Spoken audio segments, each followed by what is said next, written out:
Good morning. I think we will commence the proceedings. Today being a very auspicious day, we will talk about the day also today. And Mandukhyopanishad, I think we are in the midst of the third kanda. We will continue the part of third kanda also. Welcome once again to this auspicious session of Mandukhyopanishad on the Bohi day. And Magara Sankramanam is going to be there tomorrow. Everything is falling in place. ओम श्री गुरुभ्यो परम गुरुभ्यो श्रीमदानंद तीर्थ भगवत पादाचार्योभ्यो नमो नमः नारायण परिपूर्ण गुणार्णवाय विश्वोदय स्थितितोलय नियति प्रताय ज्ञान प्रताय विबुधा सूर सौख्य दुःख सत्कारणाय विददाय नमो नमस्ते यो विप्रलिम्ब विपरीत मति प्रबोधान वादान निरस्य कृतवान भुविदत्ववादम सर्वेश्वरो हरिरीति प्रतिपातकं तम् आनन्दतीर्थमुनिवर्यं नमामि पूज्याय राघवेन्द्राय सत्यधर्मरताय च भजतां कल्पवृक्षाय नमतां कामधेनवे सहना भवतु सहनौ भुनक्तु सह वीर्यं करवावहै तेजस्विनावतीतमस्तु मा विद्विषावहै ओम शांति शांति शांति मांडुक्योपनिषद शांति पाठः ओम भद्रं कर्णेभिः शृणुयाम देवाः भद्रं पश्येमाक्षभिर्यजत्राः स्थिरैरङ्गैस्तुष्टुवांसस्तनूभिः व्यशेम देवहितं यदायुः स्वस्ति न इन्द्रो वृद्धश्रवाः स्वस्ति न पूषा विश्ववेदाः स्वस्ति न क्षार्यो अरिष्टनेमिः स्वस्ति नो बृहस्पतिर्दधातु ओम शांति शांति शांति.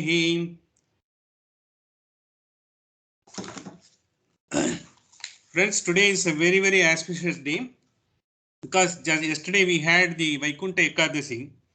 The Vaikuntha Ekadasi is the day on which this Raghuttama Swami, one of the most important Dvaita saint, had entered into Vrindavan in 1597. 1597 he has entered into. His life is a great sort of such a saintly life. In fact, such a sacred life. It is very difficult to find whether any other Mahan had it, because it was unique in its own circumstances and how it happened and all. We will just share some of our thoughts on the great teachings and the great life of this Mahan Raghuttama Guru. Before that, we will just say in his prayer to Raghuttama Guru, Bhavabhauta Kritam Sevi Raghuttama Mahagurum Yachishya Chishya Chishyadhyayaha Tippanacharya Sanjitaha. This is the biggest tribute to Raghuttama Guru. He was in the lineage of Uttaradi Mutt. He came into this world sometimes in the 16th century. In 1548 is the year of birth.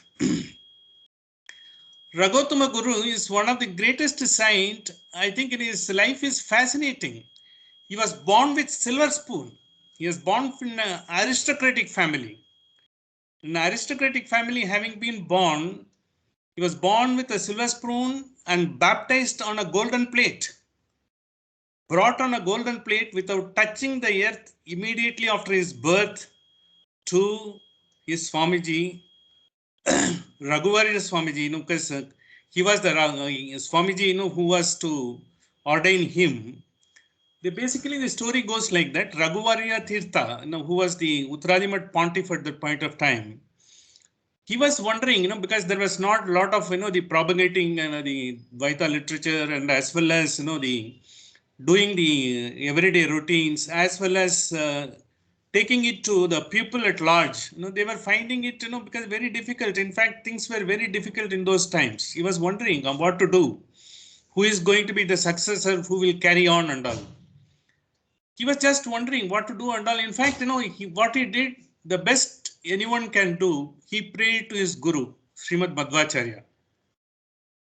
Srimad Madhvacharya, he said, I will just give myself, to meditate myself and pray to Madhvacharya, he has to only show me the way. I don't find any way out for myself to take it up higher. In those days, Uttarati Math was a very simple monastery with not so much of a pomp and show, or because they didn't have so much of a sort of a assets or so much of a branches all over and all. They were just about getting on with their regular routine as prescribed by Srimad Acharya.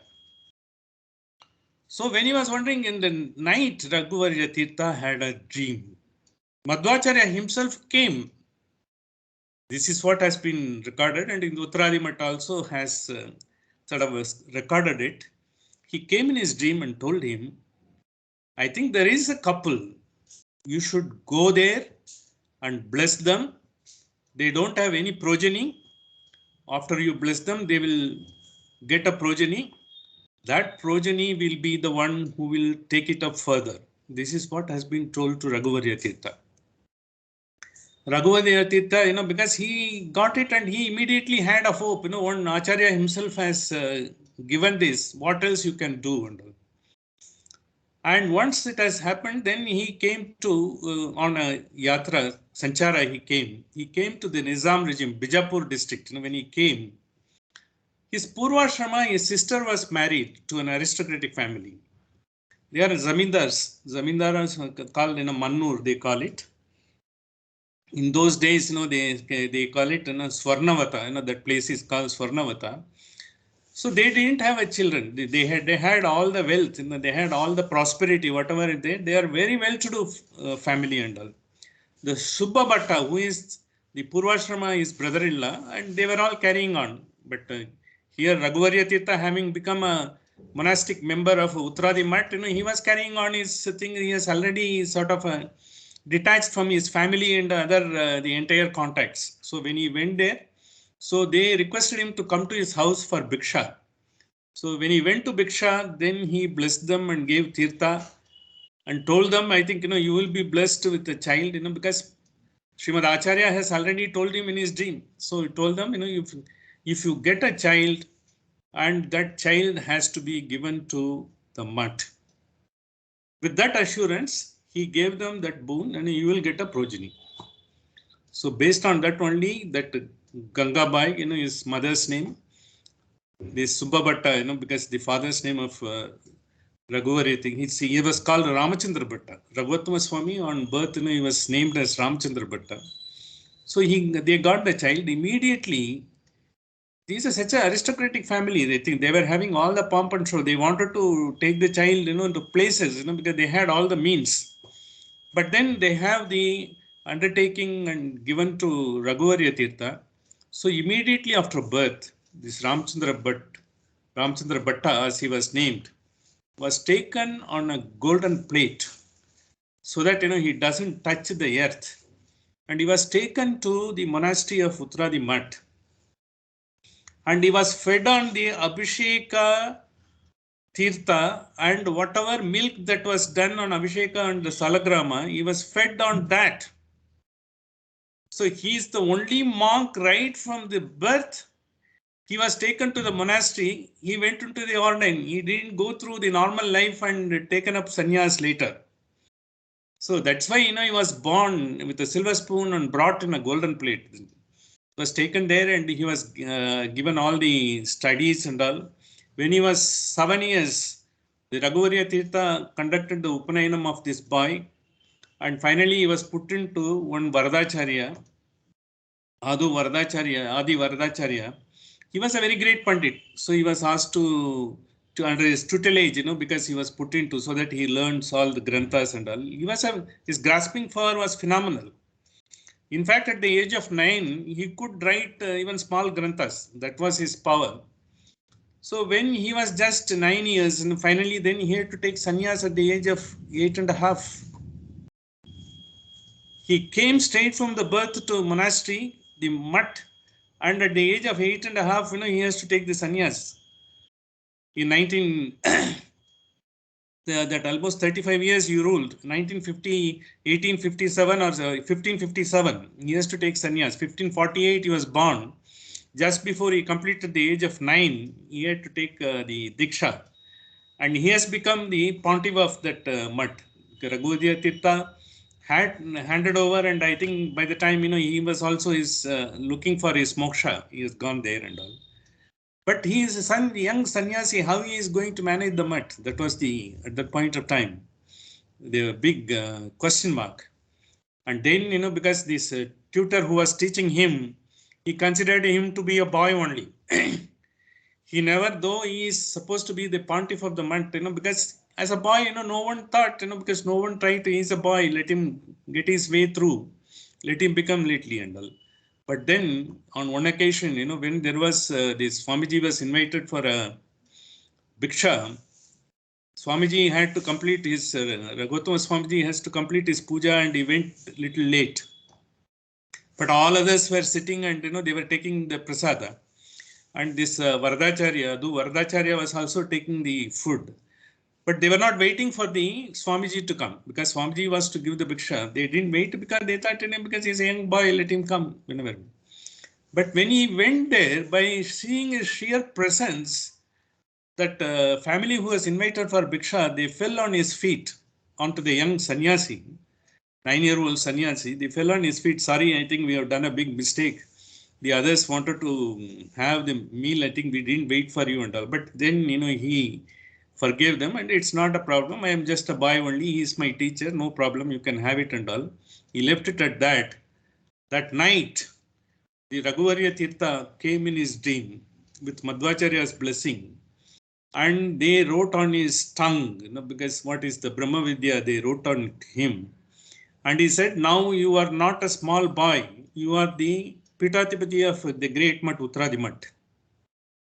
And you should not have the simple way of living as we were having, because the way of the world is very different. You will have to, because go about, and if you want to propagate, if you want to do your duty, as a pontiff, you will have to do with all the attendant facilities and all those things. You should go with whatever assets and whatever you can gather, through your sanchara, you should do and do about it. That is the beginning of the Uttaradi Mutt. The Uttaradi Mutt became a very glorious mutt, with all the assets, all the sort of pomp and, facility what they have now. It started with Raghotama Tirtha. Before that, they were a very simple monastery. And after that, when he ascended, in order to propagate, he took up, the Dvaita philosophy to a great heights. He has got, whatever is written is called Bhava Bodha. He has written 11 Bhava Bodhas. 11 Bhava Bodhas on all treatises of Sri Madhvacharya, as well as Jayatirtha and Vyasatirtha. And all those things he has done. Even Vishnu Tattva Nirnaya he has written.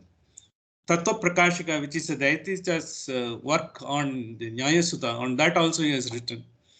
He has written in Tattva Prakashika, he has written a masterly work of 8,100 granthas. The monumental piece he has written that. That is why he was called Bhava Bodhacharya. He was called like that. And he is the one who brought a reform. He never sort of distinguished or differentiated between caste, creed, color, or anyone and all. He said anyone can come and, whoever want to come and I think interact with him, he was ready to give his bliss. That's why even now, if you go to Tirukkoyilur and all, you will find the Raghotman is a name given even those who are not Dvaitas, even those who are from the agricultural family villages. It is a common name.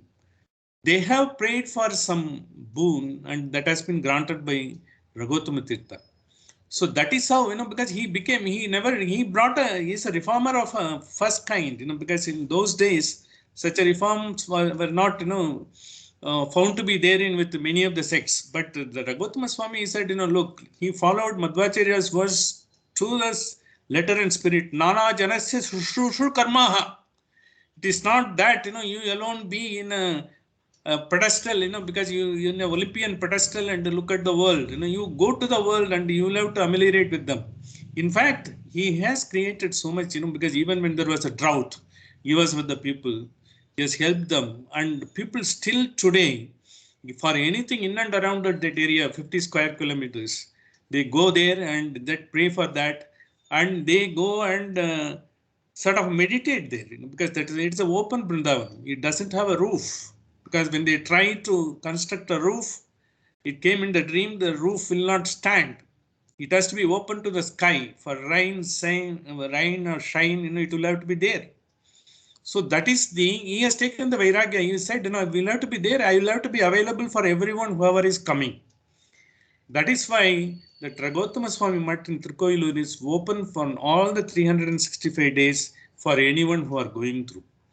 And today happens to be the auspicious day of yesterday was his entering the Brindavana, holy Brindavana. And today is being the Dwadasi, the first performance of the entire rituals are taking place today. Even Srimad Uttarajimat Acharya is there.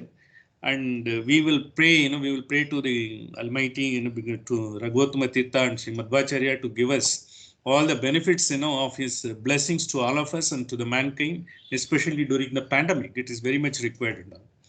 And Raghuttama Tirtha, he was choosing that particular place where he has to get the Brindavanam done. And he has asked the Brindavanam to be built a year before he entered into Brindavan. He had decided so much and all. Why that place he has chosen? This is a holy place. It is called the Southern Pinaki, Dakshina Pinaki. That river is called Dakshina Pinaki. It is called Pennai in Tamil and others. Sometimes they call it, Palaru as a sort of a this one and all. It's called Pennai. Pennai is the river. On that bank, at that place he wanted to do, because that was the place.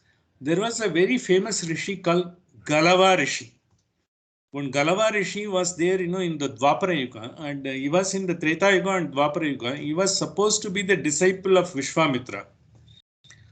He is such a great, the Galava Rishi is known for his Guru Bhakti. He will not do anything, because he has written a Guru Bhakti, even Stotram, including Raghuttama Swami has written a Guru Bhakti Stotram. He says Guru is everything.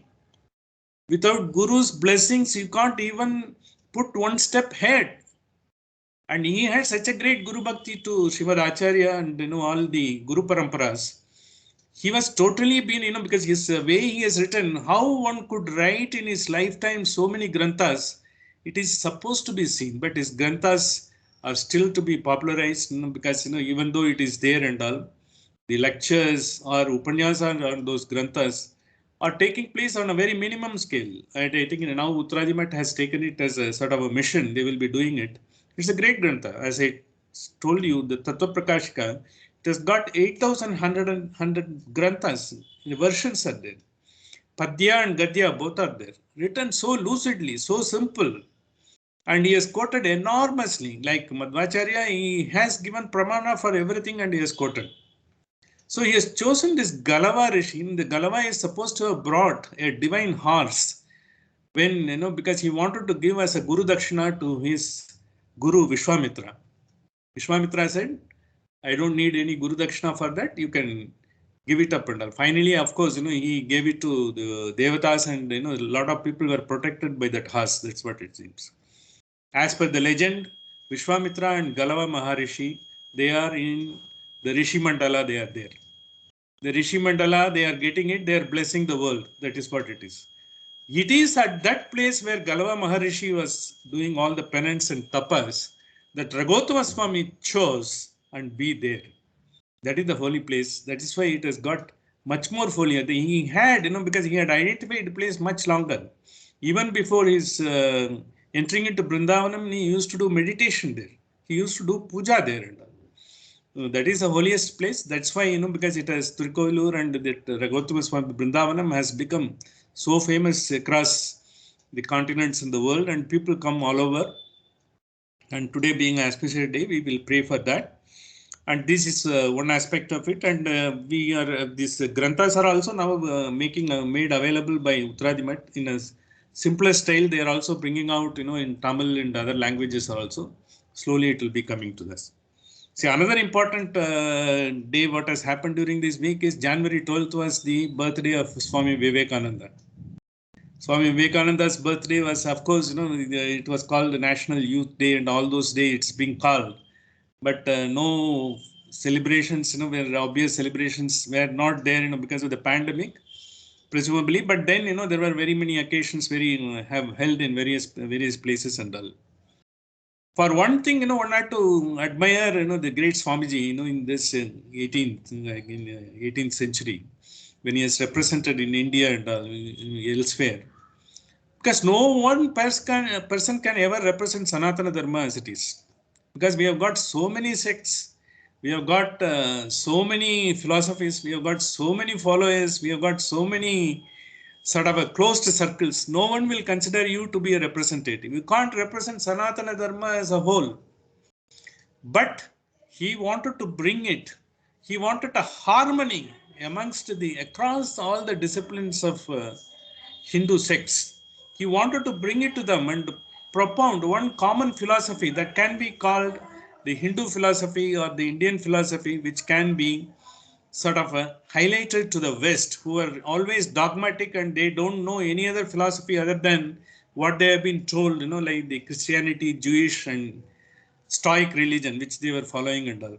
To them, to tell in their own lingo, to bring about the harmony amongst all the sectors, all the sects in India, it was a phenomenal task. No one will consider him to be a representative. He is neither representing Advaita, neither Vishishtadvaita, neither Dvaita. He called Neo Vedanta. He gave a new concept to that. Well, he had to undergo a lot of criticism by his own peers, by his own fellow men, by his own fellow monks. What you are doing is not in line with what is being taught about. But then he thought what has been taught about, he brought the teachings of Paramahamsa to the fullest potential and to the fullest meaning. He said it is bringing about harmony across the human being, across the world, not only in India. That is how he gave such a great concept. That harmony has been brought about philosophically, in Tattvavada by Srimad Madhvacharya. He has not allowed it to be too ritualistic. He brought the transformation. He brought the reforming. Reformation he brought by writing Mahabharata Tatparya Nirnaya, so it is available to the women folk. And he brought about Nana Janasya Shushushu Karmaha. Don't bother about it. Who is he in front of you? You will have to assuage his concerns. That is more important. So he brought about a golden mean, because all of them, because people were going on one extreme or otherwise they were opening the floodgates to come, take everyone, but without any direction. So likewise, there is a coincidence between, the centuries, in which 13th century when Srimad Madhvacharya was there and almost the 19th century when Sri Vivekananda was there, to find a golden mean and bring about, it's a common focus to the entire Sanatana Dharma and Veda and Upanishad. This is what has happened by praying to these two great, the monks, who have straddled the earth during their period of time, and the great acharyas, all the three acharyas, Shankara, Ramanuja, and the Madhvacharya, who has brought the entire Sanatana Dharma to its rightful place in this world. And we will proceed with this today's proceedings. I just wanted to bring about Raghuttama Swami, because Raghuttama Swami is this entire thing still not so much known. And when you talk to someone, I think, the point that is being made is I have not been told. Why someone should be told? Why someone should not take interest? Why Vedas are there, Upanishads are there, all the scriptures are there? Why someone in this country has to be told you have to take interest? Like if you go to the West, how they are taking interest to their own things, because that is coming about. It is your own land where you have been nurtured, where you have been brought about, where you have been grown, where you have been given every faculty to live in this world. Janani Janmabhumi. So once it is there everywhere, you should know about all the philosophies available, Jainism or anything, because it is a part of this one. And all said and done, because we have got the habit of telling, because the times have changed, the times have gone bad. This is Kali Yuga, anything can happen and all. All those things are there, but how we are taking, who is Kali Yuga? We are all made up of Kali Yuga. Kali Yuga, we are all part of it. I can't be claiming. It is like, lying back on your back and spitting. If you are spitting, it will fall on you. Whom are you criticizing? You are criticizing yourself. The same Atma who is in you is there with everyone else. And we don't understand the greatness of this yuga. This is the only yuga, there are 3 avatars have taken place. In Dwapara Yuga, see Krishna, when he left the body in the Kali Yuga. After Dwapara Yuga was over on the 18th day of the Mahabharata war. And next day was Kali Yuga. And Yudhishthira has ruled for 36 years in Kali Yuga. Sri Krishna has continued in Kali Yuga. Finally, he gave up for Avatara, because he redeemed his Avatara only in this Yuga. It is only in this Yuga Buddha Avatara has taken place. Buddha Avatara has taken place for a particular reason, because someone, he got a boon that the supreme power himself, forget the whatever he has taught, like Veda and all. That's how Avatara has to take place. Buddha Avatara is supposed to have taken place as per our Hindu legend. It has taken place. And we are going to have a Kalki Avatara later, which has come about, which has been clearly told about in Narasimha Purana, Upapurana, by Sri Vyasa himself. A Kalki will be taking place, because in Sambhajya, because one place is there, he will be born to a Brahmin. Even his father's name has been mentioned. He will also be taking place. This is the only Yuga where 3 avatars are there. One is Krishna has continued in this Yuga, even though he was prominent in Dwapara Yuga, he conducted everything there. And Buddha Avatara has taken place, and Buddhism has got its own place, in this world. And they have got their own, this one, because their own branches, and their own Mahayana is there, and the Hinayana is there, and they have also gone about, and their philosophy is considered to be one of the leading lights, in Western mind, because they are following up a lot of universities have taken place. Buddhism as one of the sort of a subjects in West. So when it all had taken place, Kalki Avatara is going to be take place. So we are not in some Avatara is riff-raff Avatara, and is one of the important Avatara where 3 important Yuga when 3 avatars have taken place. So therefore, whatever good is also going to happen in this world, and whatever bad will also be manifested. And it was there in the Dwapara Yugas. Whatever is the worst possible, the scheming was there, that was also in Dwapara Yuga. So is there in every Yuga, it depends upon the persons who are there and how it is going to take place and all. So as they say, because over a period of time in Kali Yuga, because the life cycle was almost 500, 600 years, in Dwapara Yuga. It was 15,000 years in Treta Yuga.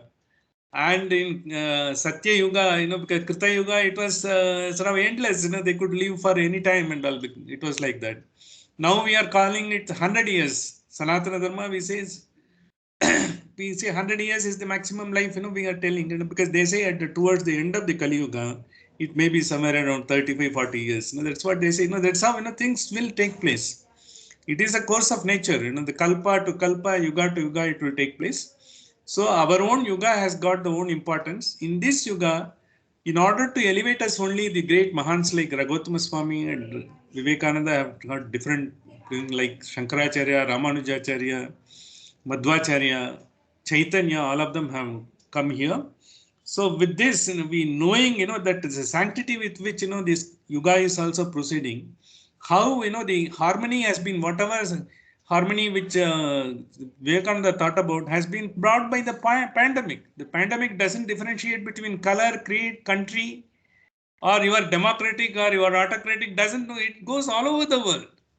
It has brought about the harmony. Maybe it has told us, the entire mankind has to live in harmony. All the philosophies have to live in harmony. Taking the lesson from that, we will further proceed with this. In the Kanda number 3, because we had talked about, we are in the Brahmadrishtam and we are in the Karika verse 7, which possibly in your place 43 of the document which I have sent, 43 or 44. We have seen, the Akara and Ukara in Brahmadrishtam itself, and it enunciated whatever we have discussed. Adi Samanvaya and Apti Samanvaya, what is coming about by the Upasana of A, it takes you, it gives it Adi Samanvaya and Apti Samanvaya gives you that power by which you almost be able to grant any of the thing wish to others, you can give it. So before that, we will just see, all the three, because now we are going to Makara Bhava. This is going to be on Shushuptasthana. Just for just to strengthen our own understanding all these three once again, just we will go about it and all. See, in the Jagrutasthana, when we are working on all these things, when the world is interacting with us, we are interacting with the world. Why we are interacting with the world? What excites us to take action? It is our prarabdha karmas and our vasanas. We have to exhaust our prarabdha karma in this life, and our vasanas are there. Our vasanas, based on the vasanas, we do our action, we pursue our life, we do good or bad, everything based on vasanas we have accumulated over a period of time. How these vasanas have come? We said it is in chitta. Why this birth has taken place first? The birth has taken place in the sense, in every birth when you have unfulfilled dreams, unfulfilled sort of expectations in life, when you have not thought about it, when you have not cleared off all your desires, when you have not focused only on to the supreme power, till such time you attain, this birth takes place.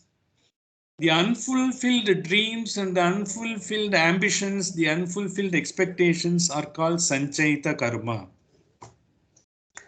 Based on the sanchayita karma only the birth takes place.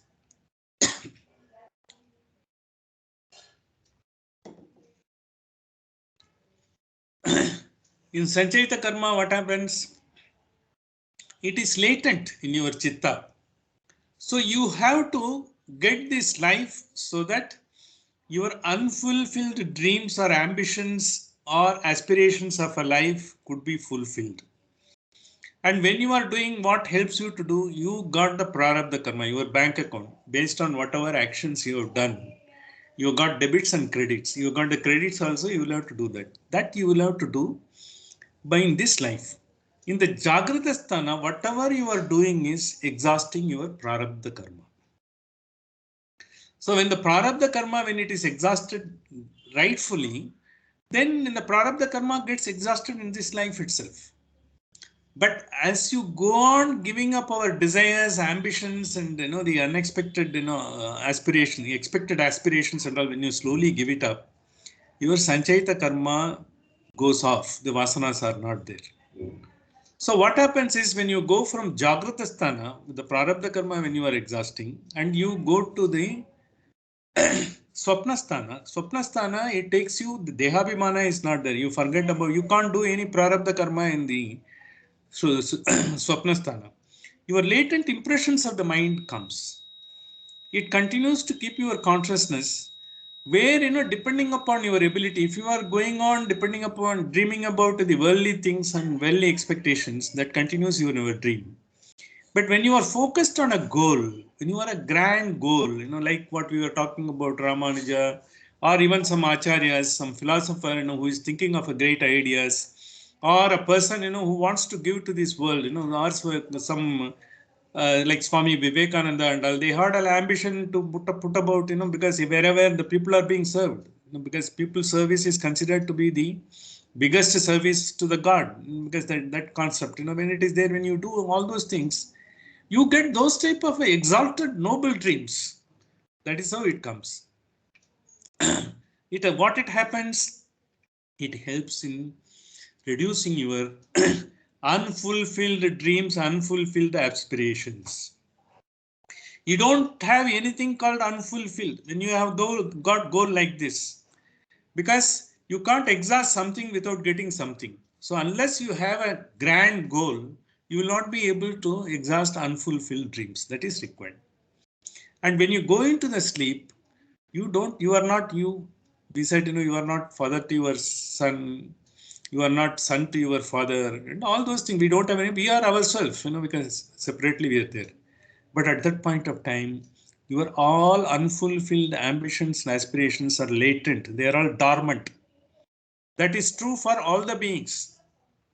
As I was telling, a dog sleeping outside my building, it also has got at that time dormant. For me also dormant, for everyone else is dormant. But when I get up, the unfulfilled dreams have to be activated. They have to be fulfilled. Then my prarabdha karma comes place. So like, doing something, how the prarabdha karma helps in doing the things. When you are well knowledgeable, when you know what is you got the ethics and moral, when you do something, you will do within the framework of ethics, morals, and the rules and regulations. But when you have to do something, you have to do, you are in a sort of desperation. When you are doing in desperation, you will give a go by to so many things. You will give go by to some moral things, ethical things, and you maybe go by some other things. Even the rules and regulations also you will give a go by. Because they say everyone is doing. Why can't I do it? Then the prarabdha karma, while getting exhausted, it adds further prarabdhas to you to be exhausted in the next time. Therefore, what happens is, even when you are doing the unfulfilled dreams, more you elevate yourself with a goal, you are able to exhaust the prarabdha karma so that you don't have any prarabdha karma when you are trying to go through this life. When you are at the end of the life, you don't have anything. And Sanchayita karma will still remain. You may have some certain ambitions. I should have purchased a 5-bedroom flat in Whitefield, or I should have set up a bungalow in Ooty or Kodaikanal, or something else, and I should have purchased this car. If you have some ambitions, left, because you are still into the worldly thing that is left, the Sanchayita karma still continues. You will have to take a birth. And of course, supposing your prarabdha karma is exhausted and it's being exhausted, if you don't have any Sanchayita karma, no desires, look, I have had enough. I don't want anything more. I have seen everything. The person who has seen everything, he doesn't need anything at all. Even if you don't have to see, why you have to see? Why should I aspire for something which I don't need, which is not going to add my value to my own existence? Value to your own existence comes only when you look into yourself. That's why Swami Vivekananda said one word, because one of his quotes, which we can't forget, every day at least few minutes, because what we call nitidhyasana, Shravana, Manana, nitidhyasana, he said in a different word, every day you chat to yourself. Because at that point of time, you will be true to yourself. If you are not true to yourself, you are going to cheat yourself, then no one can help you. You will be cheating the whole world also. That is why he said, try to develop the habit of truthfully chatting to yourself. Otherwise, you would be missing the most intelligent and important person in the world. That's what. Because when you're true to yourself, when you are trying to find yourself into the core, you are sort of elevating yourself. Not only that, you find yourself, because how come, we have to go miles, and because I think all these things are not important. You will find what is real worth of the value to you, what it means value to you, not what it means value to others, the world. That is why, because like barrister, he came with lion clothes and being a Mahatma. How it happened? Because he found no value in all those things. He found a value because this is the value a common man also find a value in that. That too in a place where he didn't know the language. In Madurai it happened. He saw a lady who couldn't even cover. He said he will give up all these dresses and all. And that's how it happened. It came. So each one of us have to find a value on whatever we are aspiring for, whatever we are dreaming for. Does it have a value? It will have a value, utility value, you may say, or you may say, it is important, because it is a necessity now and all. Let me tell you, there is nothing called necessity in this world if you are able to find the real value. The real value is the value to live by yourself, to your own satisfaction, and to the way in which you can be satisfiably live to live and serve others. That's what. That is the real value. All these necessities, even without necessities, we were living 20 years before. Without a mobile phone, mobile phone, we were living. How we could live.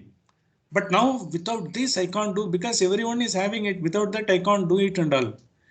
Still, you can use it judiciously to the extent what is required, instead of you getting addicted to that. That is what it comes to. It's not that you should not use anything and all, any gadgets that is coming about.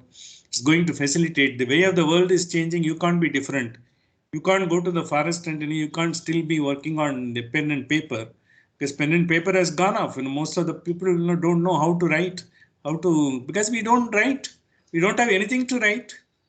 If at all we write, because once in a while we may be noting down here and there, our signature has gone bad, which used to be good once upon a time when we have to write in our college and school days and all.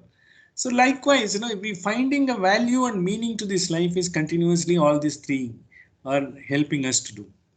So once when we said jnana vairagya siddhyartham, how do we develop it? Once you have the jnana, it doesn't have a value to me. That is jnana. See, jnana is not something what you find a value. Once you know this doesn't add any value to me. Once you know internally in the core of the course, it doesn't add, the mobile is not going to add value to me. Nor am I going to have, because so many paraphernalia of equipment is not going to add a value to me. Or, your fancy car is not going to add a value to me. Once you know that, because it's only a utility item, because if it is to be utilized, you will be utilized and leave it at that. You are not going to be bothered about it. So that once it comes about, that jnanam comes. Once the jnanam comes, vairagyam in the sense you don't need anything. It's not that you are giving up, nothing to be given up. As long as you don't have to have aspiration to take, the giving up doesn't take place at all. Vairagyam means nothing, and I am not going to do.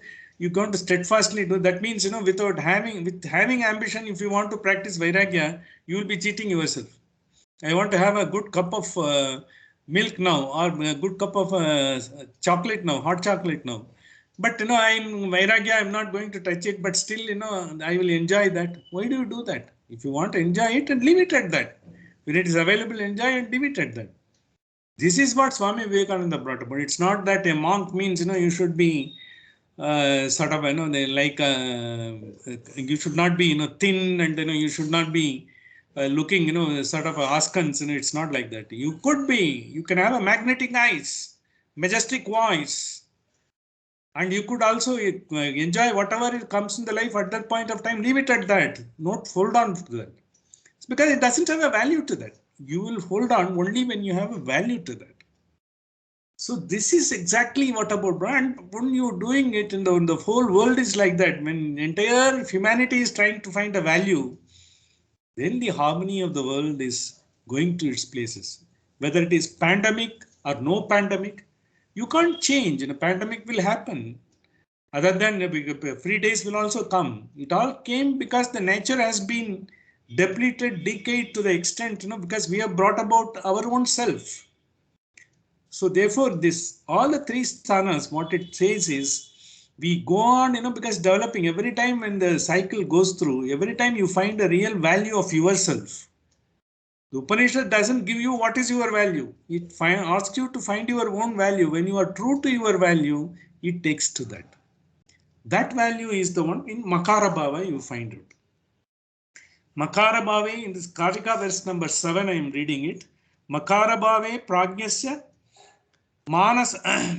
मानसामान्य उत्कुटं मात्र संपरिबद्धो तुल्या samanyameva च. Because this is what makara bhave prajnasya manasamanya utkatam. Manasamanya in the sense, in the mana, when it comes, it is laya samanyam. It takes you, you are being covered by the Almighty's entire bliss. You are in the grace of Him.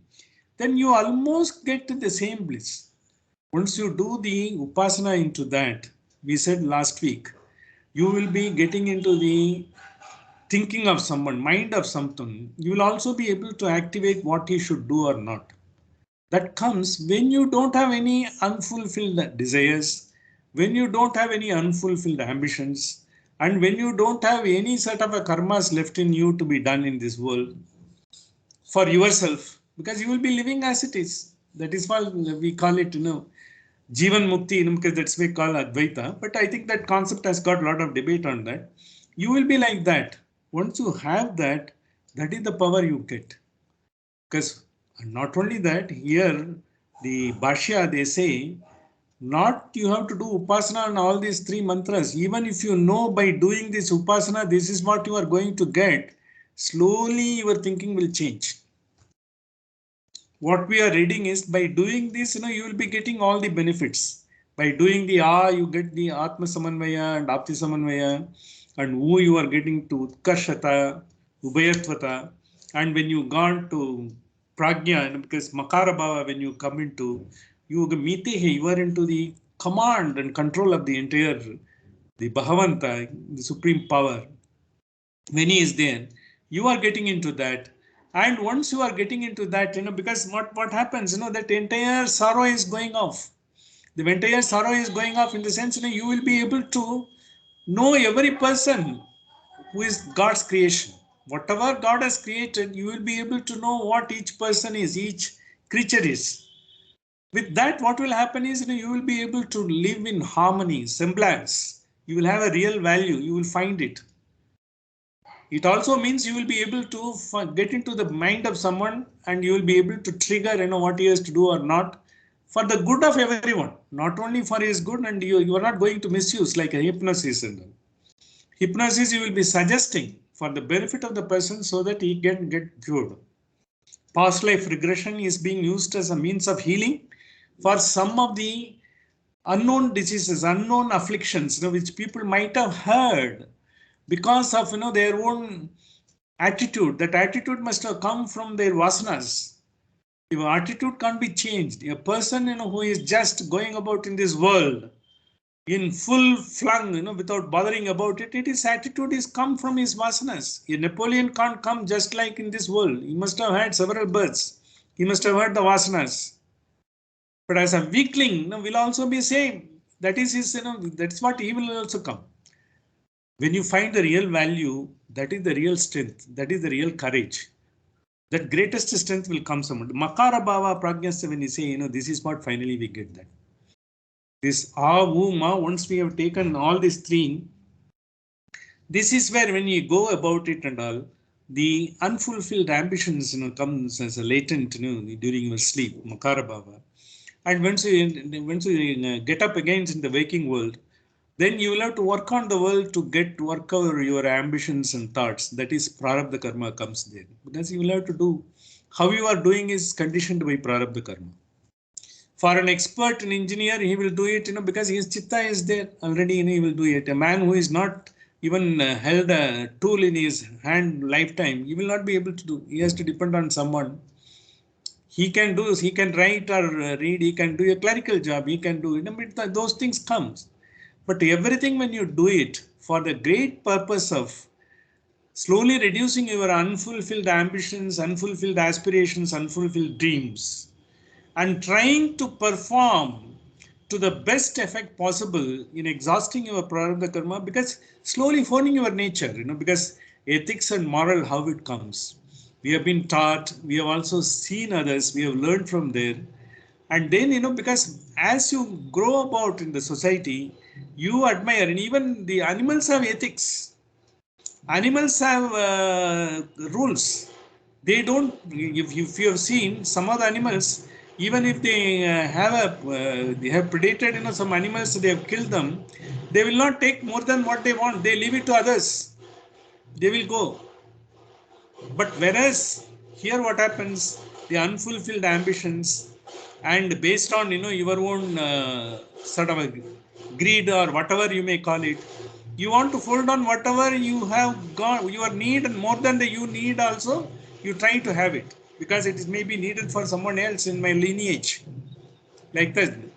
Because what you can do as per normal norms, you should do. You have to live. You can't live without anything to your lineage. You should do.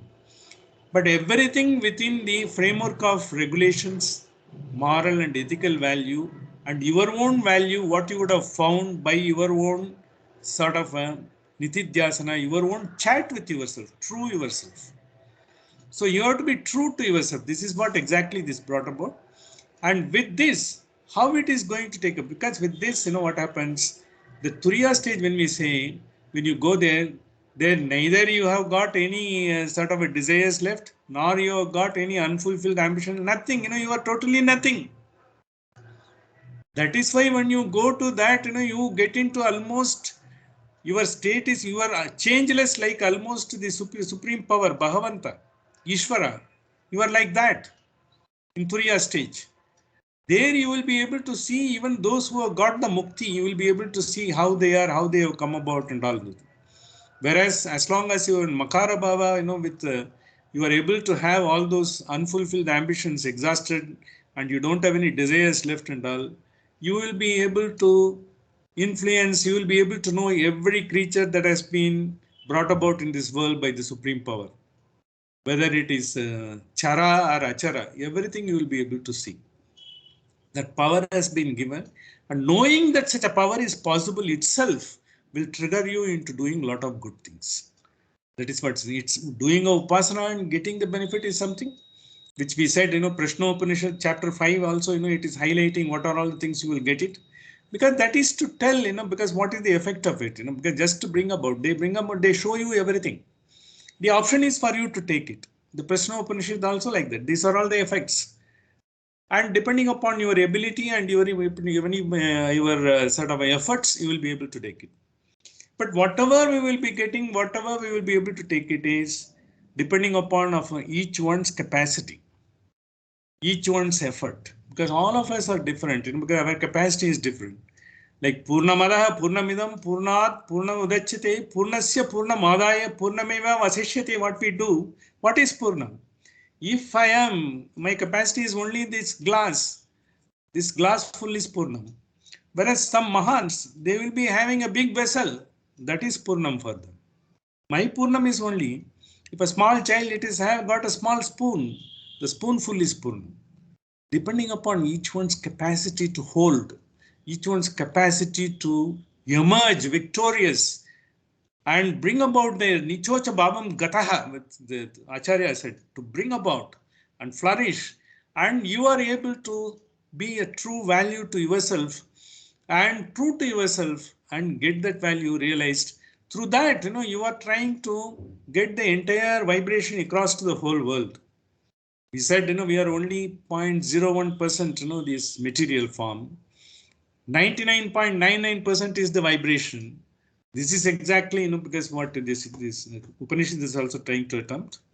So in this process, we also had about, because we could discuss the two great saints, who have straddled the earth. One is Raghutama Swami. Raghutama Swami is absolutely in his lifetime, if you've seen the times, if you imagine the times in which he had to come through, it was really a marvel.